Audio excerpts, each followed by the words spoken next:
All right, look who we have here. Hi, It's everyone. Shelly Kim, So sweet. one Thank of you my for having me. favorite people. I wanna start by introducing you and talking about all of the amazing things that you do and that you're Okay. about and all of that stuff. So, Miss Shelly Kim of Letters by Shells. You can find her on Instagram and lettersbyshells.com and everywhere. Letters by Shells.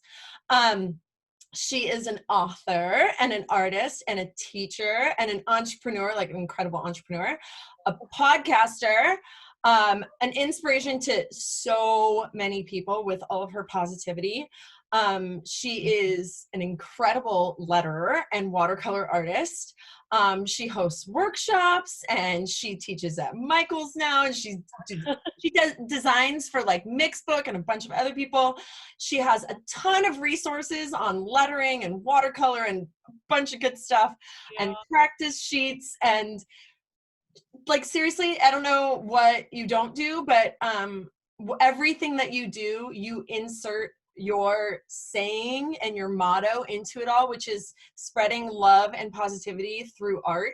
But I feel like it's not just through art, it's through everything that you do that. So anyways, I'm pointing this way. I don't know where she is for you guys, Hi, but everyone. that's Shelly Kim of Letters by Shells, and she is a friend of mine and an amazing person, and I just love her so much. So I'm so excited to introduce her to you all. Hey, oh, I'm so excited to be here, Rachel. Thanks so much for having me. It's such an honor, as always. And I'm just so grateful that I've been able to meet you on Instagram, and our friendship has grown into something so beautiful. And I'm so grateful that you are in my life. Yeah. It's so wild how many different ways we've crossed paths to over the years. Yeah. We taught at Pinners Conference at the same time a couple years ago, and then we were at Alt Summit together, and we shared a house the second year, and we actually have the same publisher. It turns out, like, I know, that's and amazing. now we're both teaching at Michael's. There's just like so many funny things that keep popping up where it's like, obviously we are meant to be good friends. You know what I mean? Like, we're meant to be in each other's lives. It's awesome. So I would love for you to kind of tell people about your business and like about you and how you got started and stuff like that. Okay. So I'll make it kind of quick, but sometimes I tend to like kind of talk too much about it. But so I started my whole like art journey about 5 years ago, which wasn't a long time ago. 5 years ago, I was working full time at my insurance job, and that was just the life that I knew for a really long time. It's just so opposite. It's I so know, right? funny. So Insurance is just so different from like doing art for a living. You know what I mean? Like, it's wild. So, but continue. No, I know, totally. I mean, when I was working at my insurance job, I thought life was my work, or yeah, work was my life, and I just didn't know anything outside of that. I didn't have any like additional hobbies or things like that. It's just that was just all that I knew. I took like all the overtime hours, worked on the weekends, and just thought that would be my life forever. But one day, I guess what happened was I was always talking about work, and my fiance Richard, who is amazing, he Amazing. kind of like opened my eyes about how I talked about work too much and how it's boring, and he doesn't understand what I'm saying, and they could talk about other if we could talk about other things. And that was just like that turning point, like the realization that I needed. I didn't know that I talked about work all the time, and when he said that to me, I was like, well, what else do I talk about? What else do I do? So then that kind of made me like have a different mindset and think about, okay, what can I like, how can I change my mindset? And that's when I started looking at like positive affirmations and how can I have more positive like positivity in my life, because not that like work wasn't creating that positive aspect, but it was a very toxic environment where I talked about work all the time, but in a very negative way as well. So me being open to like more positivity and how to like spread more love to myself and other people was just that eye opener that I needed. So I started looking at like positive affirmations, and that's kind of how I came across topography. I had no idea that these like beautiful like quotes that I've been seeing were hand lettered by other people, and I didn't know that topography was even a thing. So the more and more like I was looking into like different positive affirmations, I kept seeing like different like fonts pop up everywhere, and I was like, wow, like these fonts are so beautiful. I wonder like how I can like I guess like recreate my own fonts to like Yeah. write my own hand lettered like positive messages. So I guess like for a long time I didn't know that there were fonts and like people were actually creating these fonts, and that's basically why I wanted to like learn about typography and hand lettering. But I guess like exploring hand lettering itself, it opened my eyes into like a whole new like perspective about art, and like I appreciated art so much more just Well, because and I you yeah, paused your life. You stopped for a second so that you could actually create art, which is not something that you gave yourself time to do while totally, you yeah. were working. Yeah, no, totally. Because I was just always thinking about work, and then I was just like, for a minute, I thought, okay, like how can I like buy these fonts to like make my own hand lettered messages? But then I kind of did more research, and I was like, people are actually making these. That's like no, like that, but that's like unbelievable. Like, that's so cool. I need to know how Yeah, to do this. yeah. And I wanted to learn myself basically to write my own like positive messages, just because like not that like I guess like not that I didn't like the fonts, but I was like it was so interesting to me to know that people were creating them, Yeah. and I was like, okay, like what is how can I explore this other like art form that I never even knew about? And that's basically like what created that happiness for me, because like I wanted to introduce like myself to like more positivity and love, but exploring art made me like have a whole new purpose in life. It basically Yeah. made me appreciate the little things in life, and it made me appreciate that work is not everything, and Yeah. that there is time for me to go to work, and there's also time for me to focus on myself and my own happiness. And that's the reason why I the more and more I was invested in this whole like art form, I then explored like digital art and like watercolors. And I told myself, if I want to make this into a business, I want to focus all of my energy towards spreading love and positivity through my art. And that's the reason Yeah. why that yeah, that's the reason why it became my whole focus, just because I feel like art almost saved myself and my life. Like it gave me a whole new purpose in life all over again. So I've been so honored and grateful to even explore that. But yeah, I know it's been like such a beautiful I journey. mean, and it comes across in literally everything. In the colors that you choose for your Oh, business, yay. it Oh, good. screams like positivity and joy and happiness and, all of those positive feelings.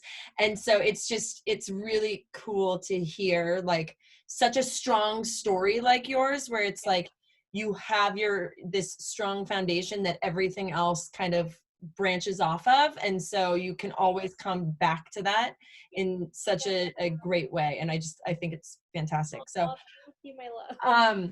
what are your goals besides spreading, positivity and happiness and joy? Do you have any other goals for your business that like you are either like aiming towards, or things that motivate you to keep creating and keep making? Totally. I mean, every year, like my focus does change on like what goals I want to do. So like in like the first couple of years when I first started my business, I did want to focus in like the wedding industry and like how to bring like these special like signages and like special items to their like people's big days and stuff. So that was kind of like my focus for a while. And then I started branching off into like teaching my craft, just because a lot of people had interest in it. A lot of people were asking me questions Well, about how to and you're a really good teacher. Like you're so welcoming and warm, and thank you. yeah, so it makes sense. And I mean, Oh, I feel like that's what you do most of these days, or maybe that's just what I see a lot of, is you teach a lot. And it seems like that's kind of where your passion is in yeah. teaching other people to find that positivity, to find that joy, to find that creativity, which No, is, totally. it's I so mean, cool. because I want everyone to basically explore what I had and what I experienced when it came to exploring art. Basically, having a moment to focus on yourself only and just yourself, and that's the reason why I wanted to start teaching that craft as well. Yeah. But then I also was like super nervous when I first started teaching, and I think the reason why I had some interest in it is because during the time.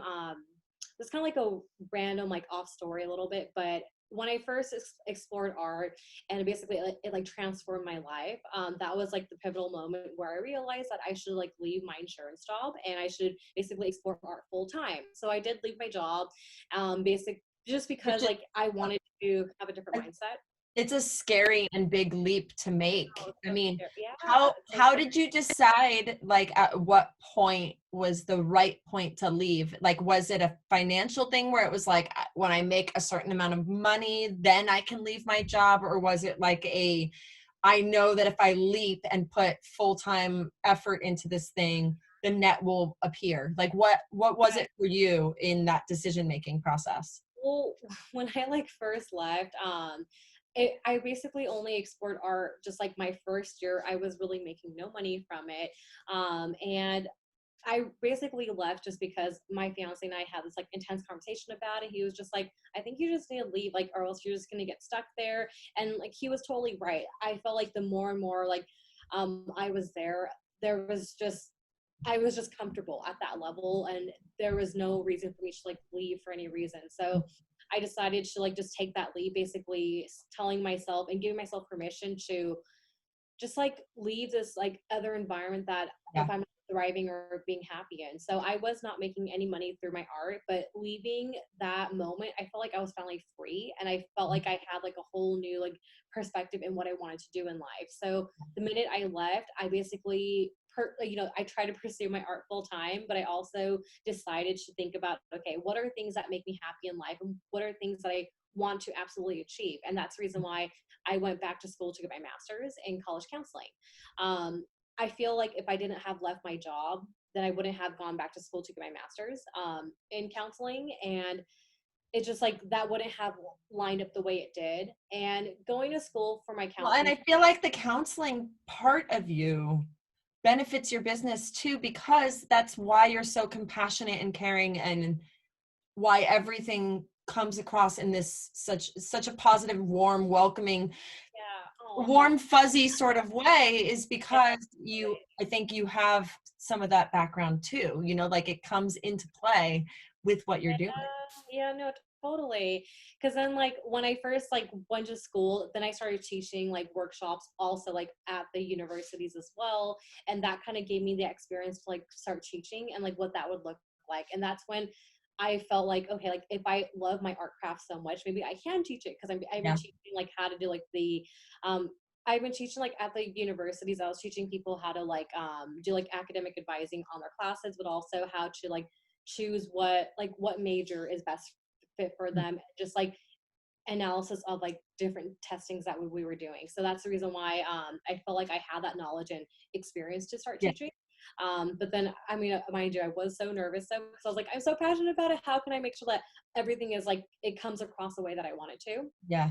But But you're also a perfectionist when it comes to things like when uh, you see Shelly's class setup, everything is placed just perfectly. The name, each person has a handmade name tag ahead of time.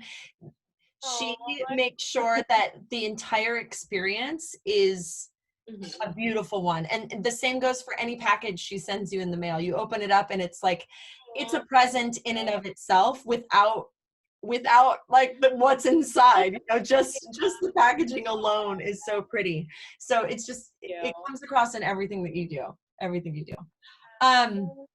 Okay, so I want to talk a little bit about Instagram, because I mean, Oh, you yeah. have, at last I checked, it was like 299,000 followers or something ridiculous like that. Um, my brain has a really hard time even fathoming a number like that. I don't know if it is hard for you to like be able to wrap your head around 300,000 people that know you and know what you're about. But like, do you ever get nervous to post to that many people? Do you ever like feel nervous or like shy when you need to talk to them at all? Or no, that is not part of the situation anymore? Or You was it ever? Honestly, I still cannot believe that I have all like the following that I do have, and I'm so grateful and honored for that. Honestly, it doesn't even feel like I have that many followers just because I don't look at the numbers the way that other people may look at Yeah. numbers as well. Yeah. So that like every time like I come across like someone's account, and even if they have like a couple like hundreds or thousands of followers, I'm like, oh my gosh, I have a lot of followers. I honestly forget how many followers I actually do have. The thing is, I think for a long time, like, I was never like scared to post and like basically be my true self. But there was a time where I did focus on numbers way too much. Yeah. And that basically brought, like, it took out the joy of what I had about sharing Does. my It content. totally does. It Yeah. really, really does. It's good to Um, have goals for right. numbers, but if that's if that's the goal, it seems Yeah, no, like if totally. that's the main goal, then that seems like things are a little wonky in your Yeah, totally. Like priorities. almost like the more and more like I talk about like when it comes to Instagram, it comes to like social media, I want people to post, and this is how like what I do as well. Post the things that you want to showcase and the things that you want to post. Don't post videos or like content that you think may do really well or that you may think that oh like other people might appreciate or like this. Post for your own happiness. Because I just feel like for a long time there was a moment where I was so like concentrated Posting on for the like algorithm. yeah Yeah. posting just because I wanted it to perform well, but that also meant that I couldn't like post about things that I was working on or things that I wanted to launch because I was like, Yeah. it's just not going to do well. I don't know. And that was just basically like the fear that I had to get out because if I Yeah. don't share about things that I'm doing or working on, how are people going to know any of these things? And Yeah. that's the reason why when it comes to social media, I just want people just to be them true selves, post what you want to post, be mindful of like what other people, like they're gonna like a lot of people maybe may come across your content, so be mindful like what you do share as well, but Yeah. yeah, And do it for your own happiness, well, really. and when you do that, you're going to end up with a crowd who's following you of people that you actually want to be there because you're being more truthful about who you are and what you're about and Yeah, all of that stuff. So while Instagram needs to be really well curated because it's all about things that are pretty, it still should be about things that are important to you. yeah. So I guess my next question is, what is the secret sauce for Instagram? Is that the secret sauce? Is that the thing that, you know what I mean? Like what is, if you could give these people a tangible thing that they can walk away with for Okay. Instagram that can help them Yeah. to grow a quality following, not quantity, but quality following, Right. what would you suggest for them? Like, what would you say? Yeah, I mean, and also like I do a lot of research when it comes to other social media platforms. So this is just applies to Instagram itself. But basically, Instagram, I feel like they want to cater to like audiences that want to like stay on your content and like review your stuff, but also people that want that like first glance at your posts as well. So what I mean by that is I do honestly believe that when you do the multiple post feature, posting like a video and a photo, it does perform well and it Yeah, does attract both audiences that want to just like watch the entire video and then people that just want to see the final result. finished piece, right? I like that's like my go-to. I know a lot of people do the pattern about posting a post and then a video afterwards, and then like they stick to that same pattern. Honestly, I don't think there's any pattern that you need to follow as long as you can make it accessible to like showcase to the like to Yeah, your followers, and that's like the best way possible. I do recommend at least posting like once every other day. When I first started, I don't recommend this, but when I first started, I was just so excited to like post and like the audience that I was growing, it made me so happy to like have a community of people that appreciated what I did. So I posted 5 times a day for 3 years. well, Um, and this was also back when Instagram, when you posted, things went right to the top of totally, anybody who followed you's feed. And so the algorithm didn't exist in the same way that it does yeah, now. And yeah, so every time you posted, people actually saw your stuff. So it was the more you post, the better it is. But now the algorithm, I think, has changed where yeah, that's not yeah. the case. It's more about quality than it is about quantity too. Totally. But I mean, when it comes to social media though, and like Instagram per se, like a lot of companies and brands still use Instagram Yeah. as like their biggest tool. So I do recommend, being active on the platform as well. Because like let's say in the future you want to work with a brand, for example, they want to see that you're active on Instagram. If that's the platform they want to use you, like use with you. So Yeah. that if you like you're not active on Instagram, then it does kind of like it may break or make that relationship happen with that brand collaboration. So if you cannot be active, like for example, on Instagram, like post, maybe be active on like Instagram stories and like Yeah. post about like your day or just like talk to your audience as well. Because then I feel like the more I started growing like a following that like people who want to follow me for like my work and appreciated the things that I did, I basically started like showing my face more on there and basically talking about things that I'm working on or just kind of like giving that whole recap of things that I was doing because like I think, it's nice to also know like what other people are doing. And yeah, like if you show a lot of the behind the scenes and things like that, people do appreciate it. And Yeah, that's they want something to know more about the person that's making all of the beautiful art that they appreciate. They want to know more about you. They want to know how you became successful, and what your routine is, and what your house looks like, and all of those things. They want to see the behind the scenes stuff so that they can get to know you better. totally, yeah. So I feel like that's like the whole secret behind Instagram itself.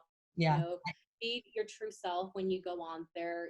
Show like your mistakes, show like also show things that you're working on, show your successes with your followers as well. Because Show like your growth. This is something that I love that you do, is on occasion you bring out some of your first lettering stuff oh yeah, and you compare it to like your work now. And it is one of my favorite things, because well, what it does is it takes away the fear, right, for people of, well, I can never have my stuff look like that, because right, they and you can, totally can. right, I they do can it. look at your beginning and go, oh, so that's what I'm trying to compare my beginning to her teaching this craft, versus I should be comparing myself to her beginning, or not even comparing at all, really.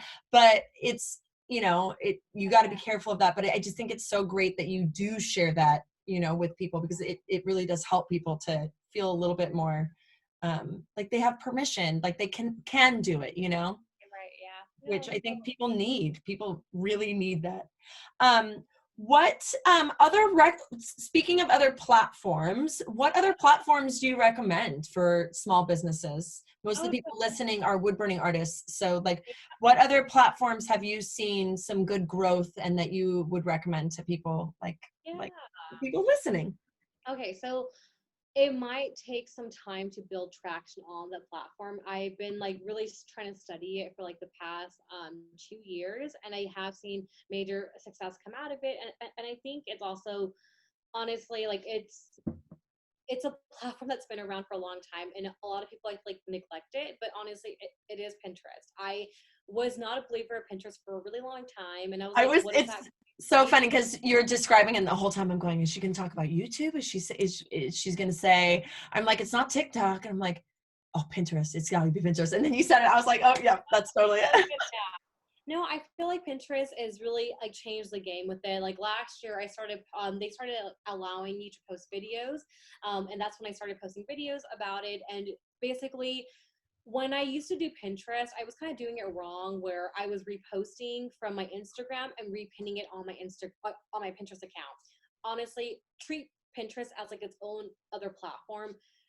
Post as if you're going to post on Instagram. Like do like individual posting for Create Pinterest. a post for Yeah. it, right? All your hashtags properly, post your videos. You can't do like the multiple posts. So I would recommend posting videos on there. And it has, like really grown my whole traction. Like I literally went from like only having like, I don't know, like 100 monthly views to like I did reach the 3 million mark. It's not 3 million anymore. It fluctuates a lot, but basically it's been huge. And the reason why, like I Amazing. saw these numbers and I was like, okay, like numbers are one thing, but is it actually bringing like traction and like progress? So what I ended up doing is that every time you do a Pinterest pin, you post like a website. I linked it over to my website, talked about, oh, you can subscribe to my newsletter, and I kind of tracked it that way to see how many Yeah. people subscribe. And it was a lot. And also like I sell a bunch of like practice sheets on like digital downloads on how to learn lettering and like Procreate brushes for the iPad. Yeah. So majority of my traffic for many years came directly from my Instagram and my social platforms. Like I had to always talk about them. But Yeah. now my number one source is through Pinterest now. And that was You a don't, big you don't have to do the talking. You don't have to do the marketing. You can let the Pinterest, yeah. And that post was do the the thing that I did marketing for you. not believe. Yeah. But like the minute I saw where the traffic was coming from, and I've been tracking it for the past year, it did blow my mind that I was like, oh my gosh, everyone's finding me through Pinterest. And if it's like Pinterest Canada, Pinterest like UK, it's like Yep. all over. So that's the That's reason why I do awesome. believe Pinterest is awesome and a good way for you to reach other people that may not have even known you. And it's funny, Pinterest has always been this beast for me that I have never wanted to try and conquer because it's confusing for me. To me, it's a hard platform to understand. And it Oh, has always been on my to-do list of, I need to get my Pinterest going. I need to get my Pinterest going for 2 years now. Just recently, in the past 3 months, I hired a Pinterest person, and my numbers have skyrocketed. Like, it is mind-blowing what can be done with a Pinterest feed that's actually working for you. So it's been really, really cool to see the progress and to see the clicks and to see the messages that I get where it's like, I found you on Pinterest, and I'm like, oh, look at that. You know, like, it's actually bringing real people. So it's really, really cool. Okay, this is kind of a big question, but what is the single biggest move that you've made in business that's had the biggest impact on it? That's a hard question. I know it is. I'm sorry to just I don't throw know. that at you. I'm like, was it when Richard like got hired on, like when you got help or something, or was it? Oh, I don't know. Yeah. No. It's okay. Well, we can come back to it if you think of something. If something comes to you as like the biggest move that you made in business that made a big change, maybe it was Pinterest. Touch on it. No, you're so funny. I think, for a long time when I started my business in the very beginning, and I'll also talk a little bit more about like my whole process from like getting my master's degree and like. Oh yeah, I'm sorry. We totally got side railed there, didn't we? I totally forgot about, but I'll definitely mention what happened there. But I think, like one thing that I had to really realize when it came to like having my own business, and this is the reason why I avoided it for a long time. When it came to like taxes and like the actual business side of it, it totally scared me. It scared me so much where I didn't want to become an entrepreneur for a really long time. And I was putting it off, I feel like, just because it was scary and I didn't want to understand it. So I think the biggest like moment was that after I finished my master's program, I had to decide, it was counseling my passion or was like letters by shells my passion? Like what exactly do I want to do? And I did chose my art and like basically what I've been working on. Cause then when I started my grad program, I was going to just basically like let go of my art journey and just think about, okay, like I don't know what's going to come out of it. I'm not really making money off of it. So like, I'm just going to pursue my master's and just your followers wouldn't let you not create, I bet. I guess, I did make a post about it and a lot of them were like, good luck. Oh, we'll miss you. And then what ended up happening was the minute I started my grad program, a whole bunch of opportunities came my way. And I was just so blown away because I was like, did I have to like be patient? Like if I had waited longer, would these opportunities have come? I don't know. Like what I mean is that when I started my master program, so many things came my way that it was like keeping me busy and basically allowing me to like work on things that I never thought was possible. So I still do my master's program, but during like basically like as like my second full-time job was my art. And I was basically building that up to like what it could be like. And after my master program was over, I had to decide because I knew I couldn't do both. I couldn't work full-time and also do letters by shells because I was only averaging about 2 hours of sleep every day for the past like 2 years. And I just couldn't do that anymore. So I was like, you know what? I need to like relax. Well, I mean, Shelly is the queen of coffee at 11 p.m. at night. So my goodness, coffee is everything sometimes. Coffee is Shelly's life. Shelly. But I try my best to balance that with water, I promise. Because coffee, yeah. I love that. I love it so much. Okay, what apps do you use or shortcuts do you have? Wait, I don't think I finished the question though. Oh, I'm sorry. I'm so okay, I get so distracted, you guys. I have ADHD. You have to excuse me. Please continue, Shelly. No, I'm talking too much then. So I guess after like I finished my grad program, I decided to do my art full time. And during that moment, I had to understand the whole business side of it. Yeah, yeah. Like sit down and buckle down to like what I was trying to do. So I, during the time, I said, okay, like there are so many different options. I think for a while when I started my grad program and I started Letters by Shells, it was like a sole proprietorship for a while. It was just like myself, but I decided to convert it over to LLC yeah. because I wanted to also I think it kind of came to like, okay, like in the future, like if like Richard and I like wanted to like own a house or like own other like properties and stuff like that, how would that work when it came to business? So LLC kind of like gives you that, not protection, but like it kind of gives you that. No, it does. It definitely has some protections to it Right. that are built in. Right. So then I thought about, okay, like that's like the next move that I should do. So I did the LLC. And then during the time when I finished my grad program, I also wanted to like travel and like do Letters by Shells full time. So I said, Richard, are you in or are you out? And he was like, what? I have like my own full-time job. What am I supposed to do with it? He thought it was crazy. So I I, was so you're telling me that you decided to go full time at the same time that you were like, Richard, you're also going to go full time for Letters by Shells. You guys both went full time at the same time? yes, we did. How did I not know that he also did it at the same time? Because I never talked about it. That's wild. I That was just that so, that blows my mind. That's I, so rad. I was just so occupied. So I So probably I would say that that's probably the single biggest move that you made that made a giant impact was both of you going full time on this business. yeah. Yeah. So that was just like a whole other story. Like I did not know what was going to come out of it. Richard and I, you know, we were a good team. We are still a good team. He doesn't work for me full time anymore because after our first year happened, we just like had a lot of differences as well, like in terms of like what he wanted Letters by Shells to be, not like in a bad way, but it just wasn't ready for that move yet. Yeah. I honestly, like, it's something so like close and personal to me that I just felt like my priorities kept changing as well. So then I just told him, like, you know, like if you want to go back to work or if you want to like think about other things that make you happy in life, like pursue that as well. So like he does help me a lot, like tremendously, but he doesn't, I I think guess, because right now, every entrepreneur's partner has to help in some way, shape, or form. I mean, that's just right. part of the gig, you know? I know, and honestly, I owe it to Richard a lot as well, because like right now I don't need like actual help with anything, so he'll help me with like packaging orders at times. He does do a lot of the finances, and when it comes to taxes, because it still scared me, and Yeah. he seemed more interested in it. So I was like, you can take over that. My husband, So my tax guy too. It is yeah, really nice. You know, we're the creative side and they can do the analytics. it's so sweet though. But But I that's do try my best to understand it though, because I want to know what's actually happening as well. oh So I took more of that initiative this year. So after the LLC, Richard went on with me full time, and we explored all of that. That was just like a whole other like crazy journey.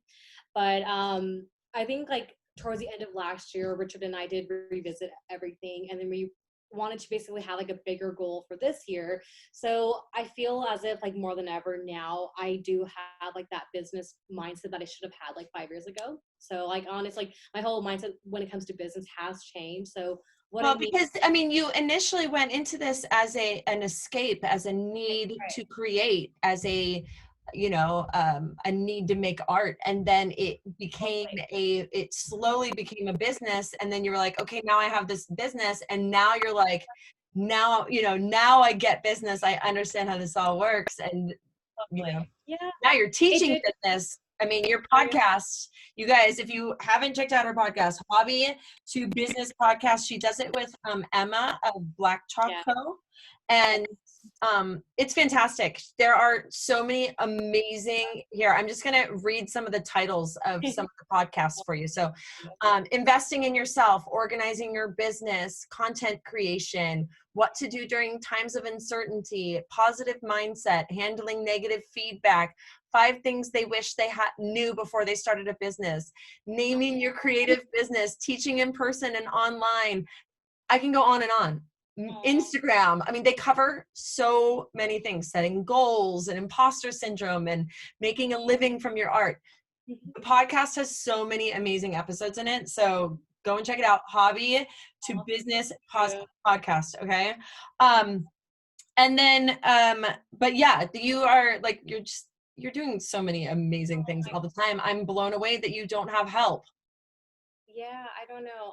I'm probably gonna get help soon. I'll talk about what other things that are happening, but Yes. I don't know. I haven't got help yet, and I don't know. I think it's like also scary for me to hire somebody as well. Yeah. Yeah, because then Is relinquishing control. I mean, is hard to hand it right, over when you have touched every single part of everything. Handing it over, it yeah, feels like you're giving away part of like yourself, you know, and you're like, wait, that's mine. I know I can do it better. Like, let me just do it. Yeah. yeah, it's like so scary. And like we're talking to like our tax person about what that could potentially look like, and they were talking about changing the LLC to something else, and I was like, huh? So then I got really confused. I was like, I don't know if I'm ready yet, because it would be where we would put people on like payroll and things like that. Yeah. So I got really nervous. I was like, oh, not yet. Let me Yeah. figure out what I want to do with myself first. But yeah, no, so I think like, this year I have like that whole like new perspective when it comes to business as well. And that's something Yeah. took me a long time to realize. And what I also mean by that is like, for example, when it came to like custom work for like friends and family, I would always like say, sure, yes, like that's, you guys are so like awesome. But what I fail to realize is that if family and friends do support you, then that should not be like free work in return. So I don't, I guess like, Great advice. Everybody listening, charge your friends and family. Do not do it for free. right, like God. it They sounds want- harsh. they're there to support you. Let them support you. It Yeah. sounds harsh to say that, but that's like the whole reality of it. That's something that I didn't realize for like a long time, just because, yeah, like friends and family, I do love. Like there are some things that I'll gift, but I want them to know that it's a gift, because I Well, think and for you're doing it, they're not asking for it. If they're coming to you asking for a specific thing, they're not asking for a gift, they're asking to pay you for something. So let right, them pay you. because Yeah. it came to a point where like I feel like I was always doing things for like for free, but then also that didn't mean that they would cover my materials, like things like that, Right. things that you don't consider. And they were also essentially like I was using my time that I could be like creating and like basically um Working towards something that makes you yeah, money. Yeah. right. Okay, so that's something that I had to like really realize. And then I just kind of like, I guess, knowing your worth at like what it is, because This um is wild that this is what you're bringing up, because literally my next question is how did you get to the point where, like, because you're business savvy. I'm gonna say it right here right now. I called Shelly the other day and was talking to her about something, and was talking about pricing of this thing that I've got going on, and she encouraged me to charge way more for it than I originally was like, I don't know. And then I got it. I got it easily, no problem. yep, And it's knowing your worth is something that I think a lot of people struggle with. And it's nice to hear that you also struggled with it, but I feel like you don't struggle with it quite as much anymore. Hearing you talk about, asking for what you deserve, totally. I just want to know how, like, mindset wise, how you wrap your head around that, how you got to this point where Right, you can, ask for what you deserve, because you do. right. And you're not Exactly. afraid to tell other people to do it too, which is Yeah. great. No, I'm so glad. I mean, because like for a while, I did want the opportunity so badly that I would just like undercharge myself or like what my Yeah. goal was, because I wanted that whole like, yes, I wanted it to work out. But what I had to realize when it comes to like your business, you need to also like make profit. You need to like Mm. consider your time, all those things that come into play. Not saying that you can't take on collaborations that probably won't pay you. I think that's fine, depending on what type of relationship you do have. But also knowing that I think like for many years I did lots of free works for brands. I did a lot of free work for like friends and family. And I had to finally realize that this is my business. I need to make money off of it. How do I Yeah. pay my bills? How do I feed my dog Max?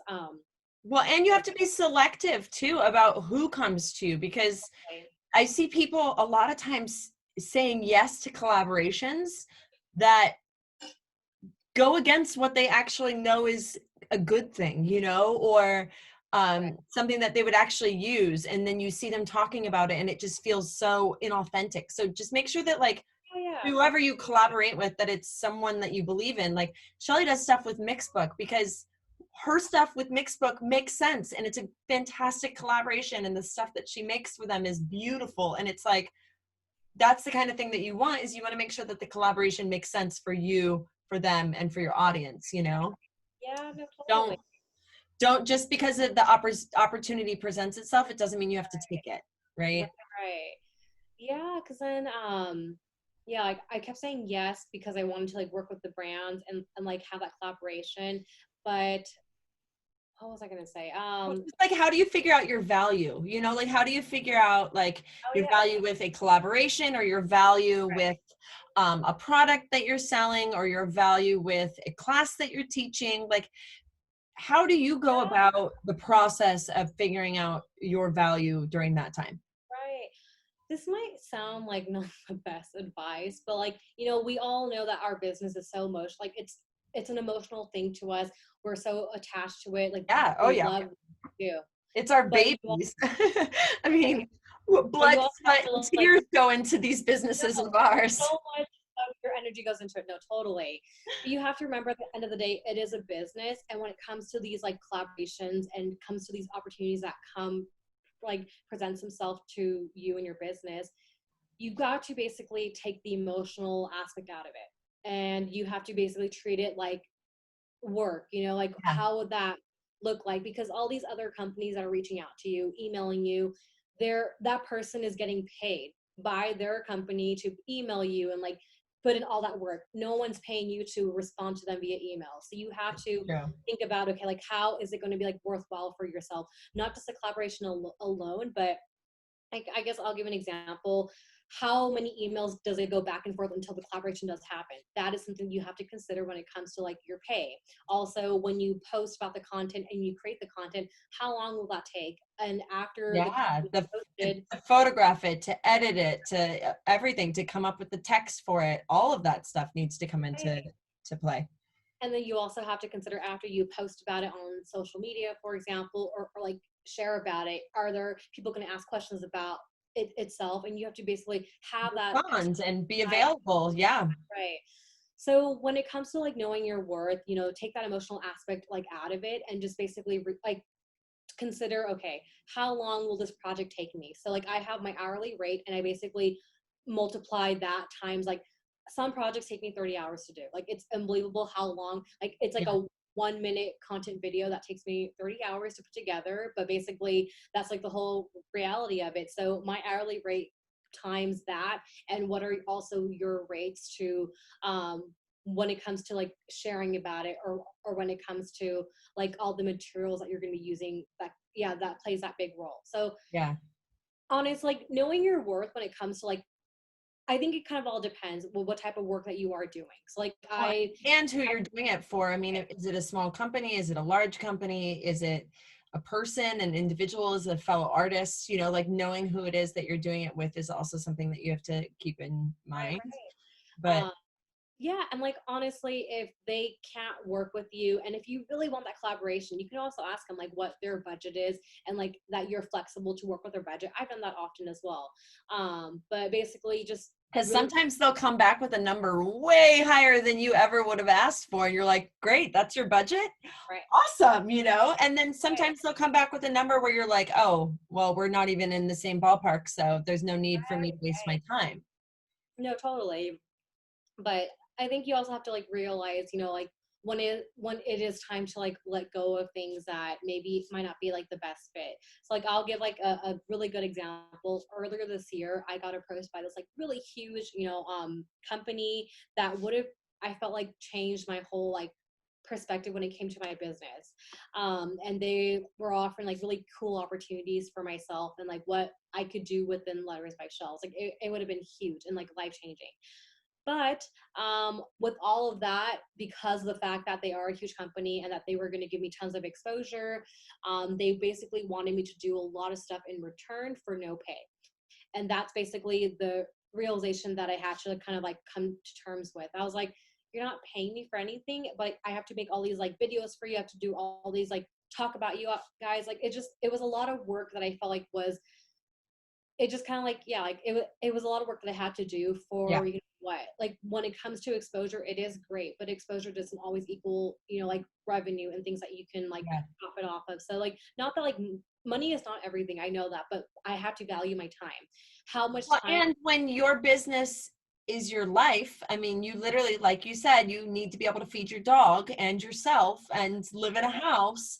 And her dog is very cute, guys, very, very Oh my cute. gosh, that's And so funny. we want to keep him fed. I can, I can, I'll grab him in a second, He's but so cute. Max is so cute.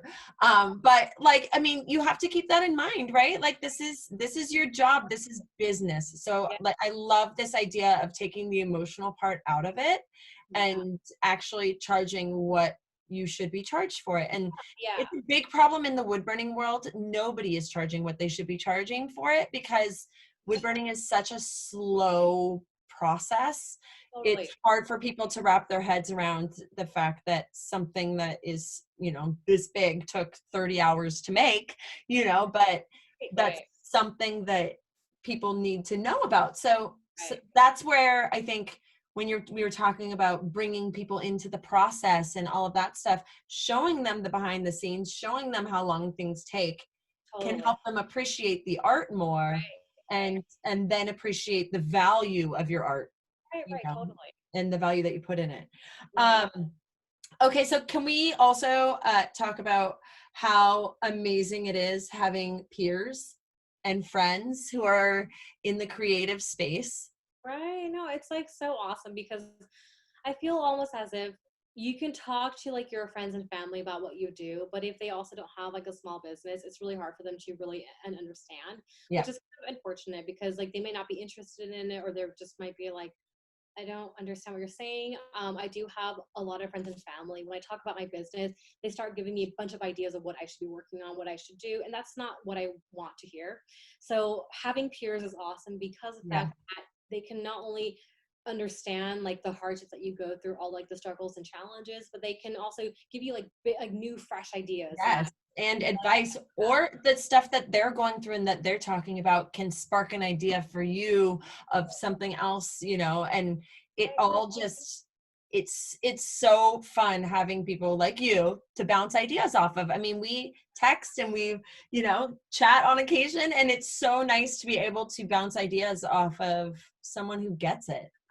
no, Yeah, I'm so and that's what's really great about Burn Club Plus is it's nothing but wood burning artists. So like so all awesome. of you guys watching and listening right now, connect with each other, Right, message each other on Instagram, do a collaboration, get each other's phone numbers, start creating those right. friendships because you guys will help each other, Yeah, throughout everything. Whenever you have a question about anything, I was just yeah, talking to Shelly right before this about, hey, when I recorded it last time, it did one video and then was switching, and I don't understand why that was happening. And like, it's stuff like that you can run by people that right. get it, that understand it, So And um, it's still doing that, the thing that you're I talking don't think about? so. I mean, we'll find out. We'll find out when we record it and watch it later. Okay, sounds good. Um, So one thing that is interesting in business and something that like I've heard, millionaires, they all have multiple revenue streams and you should have lots of revenue streams so that things can be working for you in all of these different ways. And I mean, I have multiple revenue streams. I know that you have multiple revenue streams. What's your take on revenue, where it should be coming from, where you should be putting your effort, like Right, just kind of that whole thing, because these wood burning artists, they're all trying to sell their art, right? And they need to find places to sell it, and online and in person, and all of these different ways. But there's also other things that they can do with their art, and there's licensing stuff that they can do, and they can digitize things, which Shelly is, I keep pointing this way because that's where she is for me. Shelly is the queen of digitizing things and turning lettering into digitizing. I mean, that's literally what her entire book is about, is oh my goodness. turning hand lettering into Oh, digitized work. It's digital hand lettering is the name of the book. Um, and so I just am wondering, like, right. from your perspective, like, do you have any ideas or things that you think might help the listeners? Um, Yeah. with multiple revenue streams and just like ways of looking at revenue. Right. I mean, I feel as if multiple revenue streams are always super helpful. They can always like help, yeah, like when it comes to like bringing that extra like cash flow to your business. but also having too many can be really confusing, and it could also And be overwhelming. overwhelming as well. Yeah. Yeah. So I think if I had to like revisit everything, just kind of like understanding where the revenue streams would kind of happen and fall into. So I do feel as if, like if you do want to like sell your art, sell it on your website, also sell it on Etsy, because they both bring different traffic. So Yeah. keep in mind of that. Also, you can sell your arts. Maybe try to like look into like wholesale. There's an awesome website called Fair, I believe, FAIRE, like marketplace, that you Hmm. can put on your work, and basically just other other like small shops may reach out to you, and you just never know what will come out of that. Yeah. I'm only talking about that because I'm trying to do that this year within my lettering kits. So I'm hoping to like have wholesale for like the holiday season, and that's Yeah. something I've never done before. So That's like a great these are idea though. that just consider and think about. Also, let's say like if you're like an artist and you're creating all your designs, and like maybe if you want to like sell like digital files of them, that Hmm. could also be an option where people can like purchase, but you have to kind of explain that it's only for personal use and that it's like only for practice. But Yeah. that's something that you can consider, like Yeah. selling your Well, your and something like that is great. Anytime you can do any sort of digital download or something where it emails them directly, like whatever it is that you just sold them, it's great because you can literally make money while you're sleeping without doing anything. You set it up once and then you sit back. right, And right. even if it's only $1 a year or $2 a year, whatever it is, it all adds up over time. And so having those things that can make you money while you sleep, that passive Right. income is like that's the gold right there. It's the passive income. Um, Super. well, and especially when you're bringing value to those people, right? You're bringing them something that is good and that they want and that you can stand behind and easily promote and all of that stuff, then it's easy. But Yeah. um, yeah, so there's lots of different ways to get the different revenue streams going. And I think keeping in mind not getting overwhelmed is important because it's Mhm. easy to do that. So staying organized too, as far as your ledger goes and where the money's going out and where the money's coming in is important.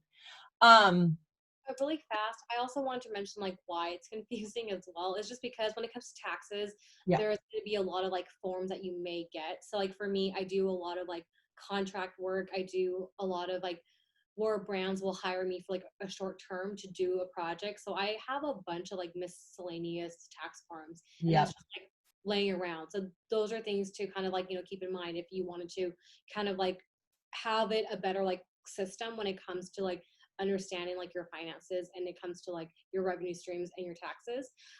One platform that I love using that really helped me like change that whole perspective was using QuickBooks. I don't know if you use QuickBooks. I don't use QuickBooks. My husband sets up my whole No. ledger for me. So and he has the formulas and everything in, so it adds and does the Yeah. percentages and everything.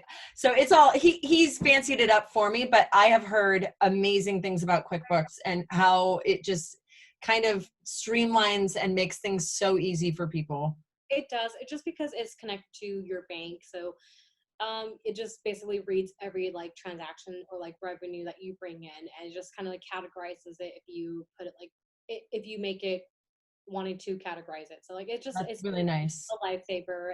I still have to like review it and everything, You're but making me question I using think my you should. husband's handy dandy. So I don't think it's a bad thing. Richard did the same thing too. Like we have that also, but I think it's good Yeah, to have both. Like I really think because then it makes it easier when it comes to like when tax season. All you have to do is basically double check all the finances and the transactions, and we just basically finalize it and print it out, and we give it to our tax person. That's it.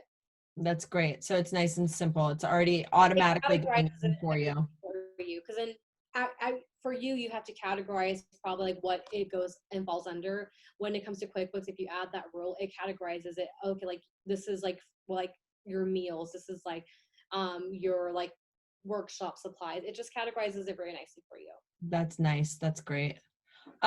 Okay. I would love to talk a little bit about goal setting and how you go about goal setting.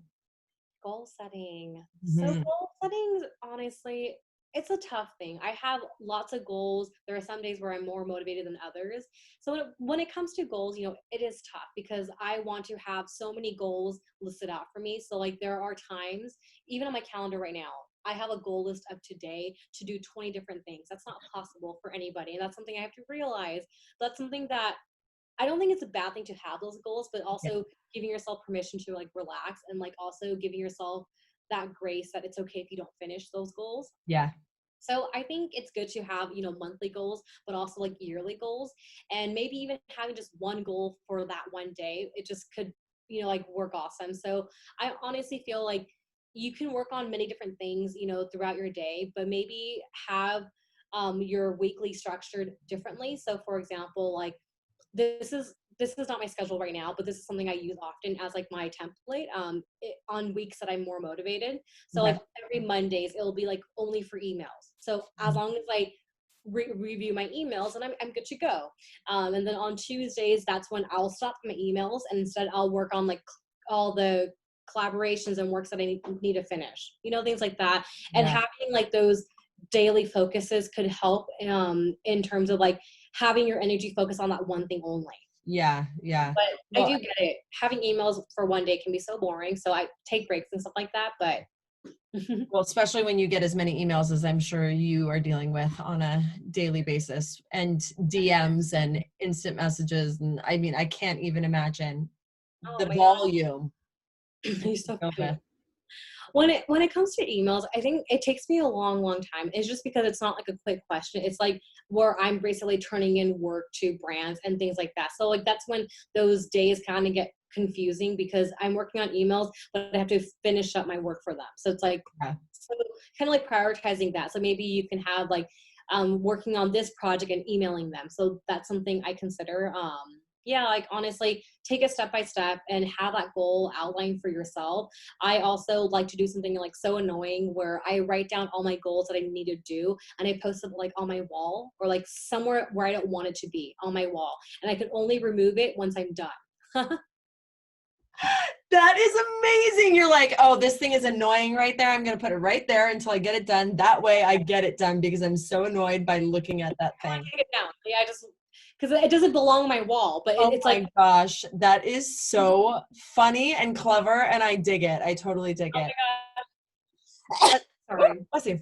And then there was, I was just listening to Tom Ross and Mike Janda, and they were talking about how people should spend an hour a day focusing on moving their business forward and like reaching goals instead of just putting out fires and dealing with whatever you're being handed that day and whatever you need to do right now in that moment and like constantly be pedaling.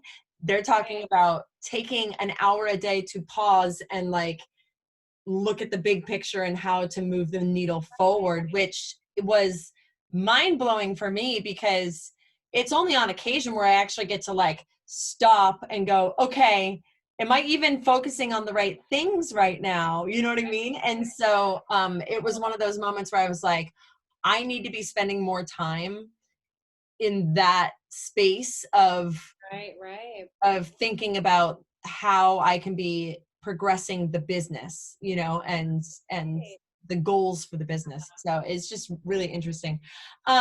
So how do you go about like not getting distracted by life and other things that you want to be doing when you have things that you need to be doing?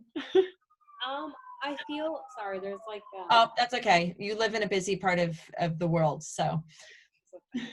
um when it comes to like distraction, honestly, it's gonna be there. Yeah. Richard now works from home, and he talks to me. I talk to him. We hang out. Max wants to cuddle sometimes. Like distraction will always be there, but as long as you give yourself that permission to like have those goals to focus on, could be good. Like honestly, um, yeah, I just feel as if like a lot of people do work from like 8 to 5, and that's basically when they stop. I don't have that schedule just Neither because do I. Yeah. sometimes I don't want to work at 8 o'clock. I want to relax some more. So I'll go ahead and do that. Maybe I'll catch up on my work in the evenings. And that's something I could do. I think like Emma and I talk about it a lot on our podcast as well, is that being an entrepreneur gives you the freedom to like move things around your schedule, to basically Yes. work on things when you want to work on it. So honestly, if, for example, Richard wants to like have the day off and he wants to go to the beach or something, I mean, he doesn't ever want to go to the beach. That's just like a made up story. You're like, that's just a made up story. I mean, he never wants to go to the beach, but let's say he did. Yeah. Like I keep thinking, like I keep mentioning, I'm like, do you want to go on a hike? Do you want to go on a Keep hoping he's going to say, hey, let's go to the beach. Right. But like, for example, if you want to do that, you know, like there are some days where I can't do it, but Right. there are also some days where I'll say, okay, I think that could work. And then I'll just work at nighttime. Yeah. Yeah. That's fine And too. it's nice being in your own boss in that way. And I think it comes down to giving yourself permission to not be working during certain times, which can be hard because, my God, as entrepreneurs, our to-do list is always a mile long. Always, always, always, always. It never stops. You are never going to stop thinking about it, worrying about it, working on it, you know, thinking about the goals for it, what you want to work on next, all that stuff. All of the things that you feel for your business are never going to just stop. So you have to actively take your business, set it aside so that you can give yourself the permission to enjoy whatever it is that you're doing. Because if you don't, then you'll just be just kind of feeling guilty about not spending time on it when you should, you know? And then the same goes for the opposite too, because I know a lot of people listening are moms or, you know, wives or have other responsibilities. And you also need to give yourself permission to work on your business, right? The same thing, you can't have the guilt of being away from your family when you're working on your business that also brings you joy, right? So I love that. Okay. What does a typical day look like for you? It's honestly, I know All over the place? Is it so different? I mean, if it's like me, it's so different every single day. I had a better schedule when I was like going to school and everything, just because I would go to school during the day. Well, you had to. I mean, you were doing 2 full-time jobs. When you're doing that, you have no choice. You have to give yourself some sort of schedule. Totally. I guess for right now, it honestly varies depending on the opportunities that I get in the beginning of the weeks. Like basically, like on a typical day when I'm like not working on like any like collaborations or things like that, I'm working on like trying to finish up my emails. I'm trying to work on I basically create more work for myself than I need to sometimes. So like I'll think of like new designs that I can like. Oh yeah, I mean that's constantly what we're doing is we have a mile-long list of things to do, but then we're like, oh, but I have this great idea for this other thing that I want to make, you know, and it's like, great, now I just gave myself a whole nother list of things to add to my to-do list. Yeah. Totally. So like that's something that I'll basically like think about. But then and honestly it does depend because I have to like consider the things that I'm working on. So there isn't a lot of time where I get to just like sit about, okay, like thinking about what I could do like moving forward for my business. It's been like on the back burner right now just because I've been doing a lot of different collaborations at the moment. That's okay. Right now you're pedaling, you're keeping your head above water, you're keeping everything going, juggling all the plates.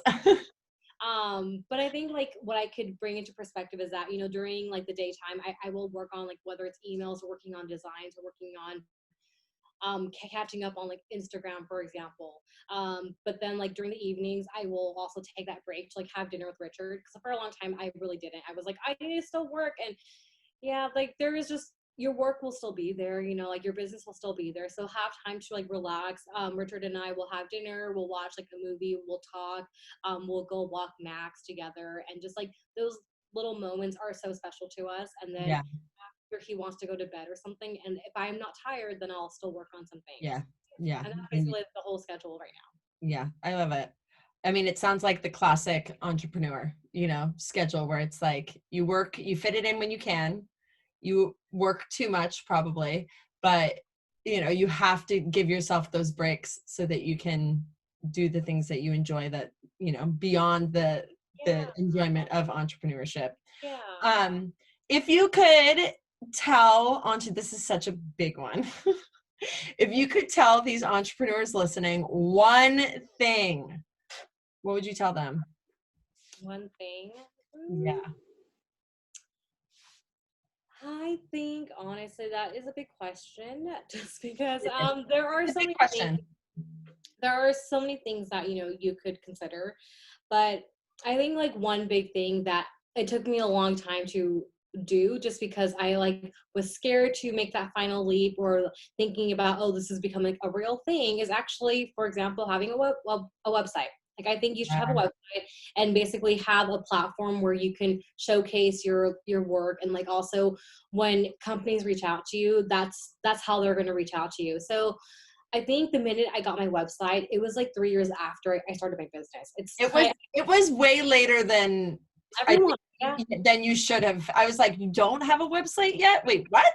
Yeah, right. it was amazing that you were able to do everything that you were able to do without it, you know? I know. I was like so amazed because a lot of people like that companies that wanted to work with me, they were contacting me through my Etsy, which I thought was bizarre. And then and Instagram was also a platform. But the minute I got a website, I think it gave them like a more professional like way Yeah. to contact me as well. So having the website was a game changer because I got different collaboration opportunities that way as well. And other people that did like a simple like Google search, not just found me on Instagram, but they found my website. So that was something that I wish I had in the very beginning. Well, it's something that you probably knew you needed, but it's one of those really big things, those big I steps didn't want to do that it. you have to take, you know what I mean? Where it's like it feels bigger than it even is, you know? Like it doesn't actually, when you actually sit down and do a website, it doesn't take as long as you think it's going to take to do it, you know? But it's that pulling the trigger and going, okay, I'm taking this leap, I'm doing this, that is the hard thing to do. So Yeah. I love that. I love that piece of advice. Okay, I want to know what you've got going on. What's coming up? What are you working on? Yes, yes. So right now there are a couple of things. I basically still want to like finalize my digital downloads. One thing I can offer about digital downloads, having like bundle deals are amazing, and that's like it gives like a bigger value to customers. So they Oh yeah. you're bundling your deals when it comes to like your digital downloads. So I'm trying to like finalize that. Also, finalize website things as always. I'm Website's always changing, right? right. No, seriously. Always. But I think this year I've I've been like going back and forth a lot, and I think it's basically like made me not feel as motivated just because like every year, I want to like work with like brands and like do different collaborations. I know that I'm already doing it, but I have like a bigger goal for myself, and that's something that I'm like, so basically I have to realize that not all these opportunities will continue to come your way. You need to also ask as well. So that's something I'm really good about, always asking and like trying to work with other companies. But how can I make it like more official in a way where they can like want to work with me at first glance? So that's something that uh, I started doing it like last year, but I started like finalizing my media kit when I it was comes gonna to say, are you working on a media kit for your website? I was just about like, to ask. yeah, it's not on my website. It's like only given when like I work with different brands, but Gotcha. like something I've always had, like always, continue to update that. But I think right now I'm trying to like do like a pitch deck for myself because I Yeah. want to have like different licensing opportunities with brands. I'm trying to like see if I want to like not want to. I want to because I've been trying, but I have not been like getting accepted. But I've been like looking into how to apply to like agencies for them to like A rent me. licensing agency. Yeah. Yeah, so that's something that I've been like considering a lot because I can't just choose like anybody. It has to be a good fit. Oh So yeah. Obviously. Yes. yeah, Yes. and, like I've had a lot of conversations with them. Some of them just did not work out, and that's really fine. But Yeah. it's And I like mean, it's important to know that it doesn't work out. Like it's, yeah, again, you have to be selective over who you right. work with. Yeah, so it's me finalizing my pitch deck for that, and my portfolio to give to them. But I guess like the big thing that I'm working on just for like Letters by Shells and like for people that have been following my journey is that I've been teaching workshops, in-person workshops for like the past 4 years for the longest time. And this has been like a long time coming. And like I told myself I was gonna do it every year, but I never did. Was basically my online academy when it comes to like brush lettering and learning how to do like how to letter on the iPad. I feel as if it's time to finally make that leap and make that transition. So Yeah. Online courses. Yeah, so I'm excited. I mean, I've done a lot of online courses for like brands. I've done a lot of tutorials for like companies, but never for myself and never for like my, yeah, just like for my own business. So that's something Yeah, I've been thinking about a lot these days. So I want to finalize that. And that's the reason why it's exciting. taking me a long time is because I'm not going to launch just one course. It's going to be two different courses. It's going to be my brush lettering and also the iPad lettering. So I That's can cater awesome. to different audiences. So it's just, it's going to be like a huge, like transition that I have to do. Yeah. Because then And then hold on, are you going to bundle them together? Please tell me you're going to bundle them oh together yeah, too. I'm gonna bundle them together. If you want to do take both, There it's a you good deal. go. Yes, I Yeah. love it. And I'm like, and are you going to have affiliates? Oh my gosh, no, I'm gonna. Yeah, you're so sweet. You said that you were happy to like share about it. No, I'm gonna definitely reach Yes, out I to would you. love, love, You. love. Yeah, no, all of these people are they're gonna need to find you for all of this stuff. So everybody needs to find her and go follow her at Letters by Shells because one, Oh, thank you. you'll love the positivity. It's so pretty. Everything is always so happy and she'll Sweet. motivate you too. And check out her podcast Yeah, and check out her website and check out just everything. Shelly, yeah. you're one of those gems of a human that it's just like Oh, you're every so time I get to sweet. hang out with you, talk with you, like you always put a smile on my face. I'm Oh, always yay. laughing. I'm always having a great time. And like, I'm so it's just, glad, my love. Oh, you're you're one of those people and your feed and everything you do, people go there and they always leave better, which is something that I don't think a ton of influencers like care about. And it's something that you do care about and that you can see that oh, you thank care about. So you. I just love you and I'm thank you for doing this with me. It's so nice to be able to Yeah. show you off to all of my friends and all of my Burn Club Oh, Plusers because you're awesome, Shelly. So thank you. well, no, thank you for having me. Such an honor. And honestly, if you have any questions about anything, feel free to reach out anytime. I'm an open book about a lot of different things. She Can be is, you best guys. out She's via email. Oh, born teacher. She's one of those people that just like has to share the information so that you know it, like she just is one of those people. well, I feel like I believe in like sharing the knowledge just because I started somewhere where I was lost as well. And that's something where I just feel as if like the more you share, you're not letting other people like win. Like you're winning together and like you're cheering each other on. That's something You're lifting them up. our community basically needs. Yeah, like I feel as if there are a lot of individuals that are just kind of in it for themselves, and like I think that's great and all, but their happiness level can only come like it's basically going to like stay at like a Yeah. certain level for a long time. And I feel like you do need support. You need a community of people. Yeah. No, you are constantly giving to your community with it's just constant positivity that you Love beam it. out of your pores, and it's just I love it's it. it's Oh, awesome. So thank you so much. thank And you for having I me. will be sure to link to everything down below so that everybody can follow you everywhere. But I just love you, Shelly, and thank you I for love doing you this so with much. us. Let me show you Max really fast, and then I'll Yes, yes, before we go, please. You guys, here he comes. Get ready. Drum roll, please. Look at him. He's so cute. Max. Oh, he turned like towards the camera like Oh yeah, I did that. I did that.